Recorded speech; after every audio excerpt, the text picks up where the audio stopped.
जी ये कह रहे हैं कि आप लोगों की प्रोग्राम को यहाँ पे परमिशन नहीं है, इस वजह से ये रास्ता रोका गया है।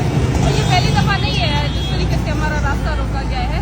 हम बिल्कुल पुरम तरीके से यहाँ पे आके अपना एहतजाज रिकॉर्ड करके जाने वाले हैं, लेकिन ये चौथी दफा है कि जब भी बलूचिस्तान जल्दी कमेटी की तरफ से हमारा प्रोग्राम का अनाउंसमेंट होता है तो ये ज़ैनब मार्केट वाली गली से लेकर चारों तरफ प्रेस क्लब के ये रास्ते बंद कर देते हैं ताकि हमारा प्रोग्राम ना हो सके।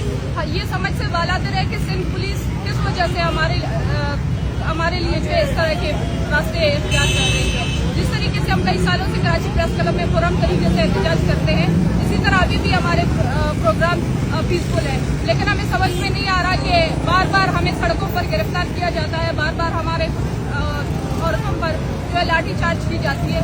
ये बिल्कुल समझ से बालातर है और हम जो है हम एक दफा जो सिंध की हुकूमत है, जो पीपल्स पार्टी की हुकूमत है, जो बार बार जमहूरियत के दावेदार हैं, उन सब से को मैं ये कहना चाहती हूँ कि आज 5वीं दफा है कि यहाँ पर कराची प्रेस क्लब में सिर्फ हमें पीसफुल प्रोटेस्ट करने की वजह से हमें मारा जाता है, हमें गिरफ्तार किया जाता है, हमें जेलों में डाल दिया जाता है। क्या आपकी जमहूरियत ये है, क्या आपकी डेमोक्रेसी ये है?